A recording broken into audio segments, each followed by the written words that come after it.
உங்க அம்மா அப்பால உங்களை தடுக்க முடியுமா? இந்த காதல் வாழ்க்கைக்குள்ள வேண்டாம், இந்த காதல் வாழ்க்கையை நீ திருமண வாழ்க்கையா மாத்தக்கூடாதுன்னு உங்களை தடுத்துட முடியுமா? அவங்கள வந்து சண்டை போட்டாங்கன்னா நான் ஈஸியா அம்மா வின் பண்றேன். சென்டிமெண்ட் பண்ணாங்கன்னா சுத்தமா முடியாது சார். உங்களை தடுக்க முடியுமா? முடியாதா? ஷுவரா முடியும் சார். அவங்க சொல்ல முடியும். ஓகே, வேற உங்க அம்மாவாலே உங்க அப்பாவாலே உங்களை தடுக்க முடியுமா? முடியாதா? எமோஷனலா அட்டாக் பண்ணாங்கன்னா கண்டிப்பா தடுக்க முடியும் சார். என்ன பண்ண கொடுங்க. உங்க அம்மா அப்பாவால உங்களை தடுக்க முடியுமா? முடியாதா? கண்டிப்பா முடியும் sir. If they say no, you will say no. You also say no. Yes. Okay. Same thing it's happening actually. தடுக்க முடியும். ஓகே, முடியும். முடியும். கண்டிப்பா முடியும் சார். கண்டிப்பா முடியும். ஓகே, அந்த பொண்ணு சார் கண்டிப்பா முடியும். அதாவது அவங்க எப்படி அது கொண்டு வருவாங்கன்னா, இந்த காதல் நீ லவ் பண்ணிட்ட, இது உனக்கு இது ஒரு லைஃபே கிடையாது, நாங்க உனக்கு நல்ல லைஃப் பார்த்து வைக்கிறோம் அப்படிங்கிற அங்கேயே ஒரு பிரெயின் வாஷ் தான் பண்ணுவாங்க.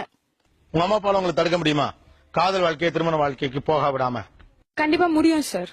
முடியும். கண்டிப்பா முடியும். நீங்க திடீர்னு உங்க அம்மா உங்க அப்பா இவங்களை பத்தி மட்டுமே கவலைப்படுறீங்களே, உங்களுக்கா கையெடுத்து காதலிச்சானே அவன் எவ்வளவு பையன் லவ் பண்ணான் உசுர கொடுத்து. தடுக்கலாம் சார், ஆனா எங்களை மாத்த முடியாது. முடியாது. மாத்துறது மாத்தாத அப்புறம் அவன் போனா போச்சுல, உங்களை மாத்திட்டாங்க. நீங்க இருக்கீங்க, மாறிக்கங்க. அந்த பையன் என்னவா? நீங்க இட் இஸ் ஹேப்பனிங். அவன் என்னவா? அவன் கூட வாழணும், அதானே வாழ்க்கை. நீங்க இந்த கேரக்டருக்குள்ள ஒரு ஆம்பளை பையன் செத்து போனது கிட்ட சொல்றோம், அவங்க ஏத்துக்க மாட்டேங்கிறாங்க. ரைட்டுமா, ஏத்துக்கல. இதே உங்க பையன் பண்ணா, அந்த பையன் பண்ணா, அந்த பையன் அவங்க அம்மா அழுகுறாங்க, நானும் என் வீட்டுல இருக்கேன், நீ உன் வீட்டுல இருக்கேன்னு சொன்னா ஓகேயா? அவன் என்ன பண்ணணும்? The fact What he has to do? he have to leave He has to leave the home, right? For what? for me. For what? For you. ஒரு ஆண் உங்கள் மீது வைக்கிற காதலுக்குனால வெறும் ட்ரஸ்ட் மட்டும்தான், வேற ஒண்ணும் கிடையாது. நீங்க அத்தை பொண்ணோ மாமா பொண்ணோ ஜாதிக்காரியோ சொந்தக்காரியோ யாரும் கிடையாது. Female sir. What about the girls sir? Both. அப்புறம் ஏன் இந்த வார்த்தை வருது? நான் தான் சொல்லி ஷாக்கிங் கிளைமாக்ஸ். என் டைரக்டர் அங்க இருந்து தான் சொல்றாரு, இட்ஸ் ஷாக்கிங் கிளைமாக்ஸ். பட் இது எனக்கு ஷாக்கிங் கிளைமாக்ஸ்மா. விட்டுட்டு போறேன் எல்லாத்துக்கும் அப்படியே இருப்பேன்னு சொல்லி நினைச்சேன். நான் எதிர்பார்க்கவே இல்லை. உங்களுக்கு காதலின் மீது கண்மூடித்தனமான பிரியம் இருக்கணும், அதான் லவ்.